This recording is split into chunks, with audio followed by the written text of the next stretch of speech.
বুড়ুর কথা। বন্ধুরা, বুড়ুর কথার ৯০তম পর্বে তোমরারে স্বাগত। আজকের পর্বে দীপান্বিতা কালী পূজার আগে বাড়িতে কি কি শুভ পরিবর্তন আনলে ভাগ্যের চাকা ঘোরানো যাইব, ধন সম্পদের জোয়ার আইব বইলা মনে করা হয়, সেই প্রসঙ্গে তথ্য তুইলা ধরমু। তার আগে বুড়ুর কথা চ্যানেলটারে তোমরা সাবস্ক্রাইব কইরা নাও। কার্তিক মাসে কৃষ্ণা অমাবস্যা তিথিতে হয় দীপান্বিতা কালী পূজা। মনে করা হয় রাবণ বধের পর এই দিন অযোধ্যায় ফিরছিলেন রাম, সীতা ও লক্ষ্মণ। সেই জন্যই পুরা অযোধ্যা নগর প্রদীপের আলোয় সজ্জিত হয়েছিল। ধর্মীয় বিশ্বাস ওই দিনটারে স্মরণ করতেই দীপান্বিতা কালী পূজার দিনে চারদিক প্রদীপের আলোয় সাজানো হয়। এই পূজার মূল কথাই হইল অশুভ শক্তির বিদায়, কারণ মা কালীই অশুভ শক্তির নিধন করছিলেন। আবার এই সময় মা কালীর পাশাপাশি বহু বাড়িতেই দেবী লক্ষ্মীর আগমন ঘটে। অনেকেই এই দিন মহালক্ষ্মী ও গণেশের পূজা করেন। তবে লক্ষ্মী গণেশের পূজায় অবশ্যই গণেশরে লক্ষ্মীর বাম দিকে স্থাপন করতে হইব। হিন্দু বাস্তুশাস্ত্র অনুযায়ী এই সময় কিছু কাজ করলে বাড়ির থেকে অশুভ শক্তি বিদায় নেয়। চলো জাইনা নেই এই দিনে কোন কোন কাজ কইরা ভাগ্যের চাকার পরিবর্তন ঘটানো যায়। ১. দীপান্বিতা অমাবস্যার আগে বাড়িঘরের উত্তর কোণে টাকা পয়সা ও অন্যান্য মূল্যবান সম্পদ রাখার স্থান তৈরি করবা। দীপাবলি পর্যন্ত ওই স্থানেই মূল্যবান সম্পদ রাখা ভালো, কারণ শাস্ত্রমতে উত্তর দিকটা হইল মা লক্ষ্মীর দিক। এই দিকে ধন সম্পদ রাখলে তা দ্বিগুণ হইয়া ফিরা আসে বইলা বিশ্বাস। ২. বাড়ির উত্তর দিকে ভুলেও ময়লা ফেলার জায়গা রাখা উচিত নয়। দীপাবলির আগে বাড়িঘরের উত্তর দিকটা পরিষ্কার রাখার চেষ্টা করবা। ৩. বাড়ির সদর দরজার সামনাটা এই সময় পরিষ্কার রাখা ভালো। সম্ভব হইলে আলপনা দেওয়া উচিত। সদর দরজার সামনে ভুলেও জুতা জমায়া রাখা যাইব না। সেইখানে পাতা পাপোশটাও নিয়মিত পরিষ্কার করতে হইব। ৪.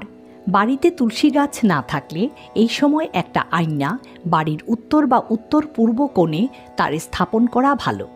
২ বেলা ওই গাছে জল দিয়া গাছটার সামনে প্রদীপ জ্বালায় রাখা উচিত।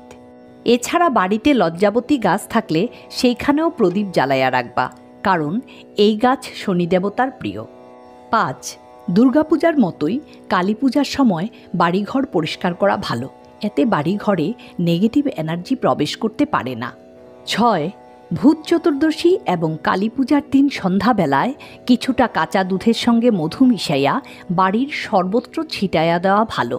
পণ্ডিতদের মতে এই কাজ করলে বাড়ির থেকে অশুভ শক্তি দূর হয়। ৭.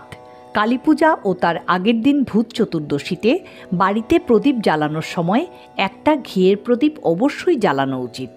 তাছাড়া একটা প্রদীপে ফুল দিয়া সাজায়া দেওয়া ভালো। ফুল বাড়িতে পজিটিভ এনার্জি নিয়ে আসে। ৮. কালী পূজার দিন নিরামিষ খাবার খাওয়া উচিত। এই দিনে খুব ঝাল মশলাযুক্ত খাবার খাওয়া অনুচিত, কারণ জ্যোতিষশাস্ত্রে এই অমাবস্যা তিথি খুবই গুরুত্বপূর্ণ।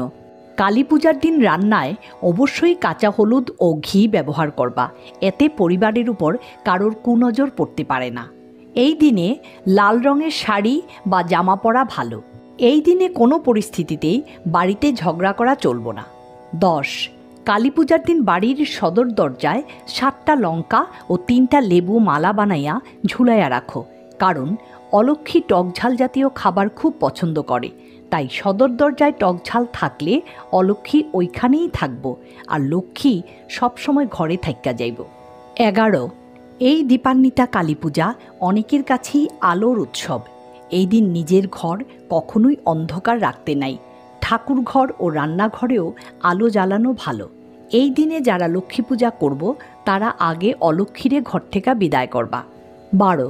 জ্যোতিষশাস্ত্র মতে দীপাবলিতে রান্নাঘরে একটা বাক্সে কিছু বিশেষ মশলা রাখলে তা জীবনে সৌভাগ্য ও সমৃদ্ধি বয়ে আনে। যেমন সম্পদ বৃদ্ধি এবং সাফল্যের প্রতীক হিসাবে মৌরি অনেক উপযোগী। এই সময় লং ও এলাচ মানিব্যাগে রাখলে নেতিবাচক শক্তি কাছে আসে না। দীপাবলির দিনে ঘরের প্রতিটা কোণায় অল্প করে দারচিনির গুঁড়া ছড়াইয়া দিবা, কারণ দারচিনিরে সম্পদের প্রতীক ধরা হয়। আশা করি আজকের পর্বটা তোমরা কাজে লাগবো। বন্ধুরা, সবাইরে দীপাবলির শুভেচ্ছা জানাইয়া আজকের মতো বুড়ুর কথা এইখানেই শেষ করতাছি।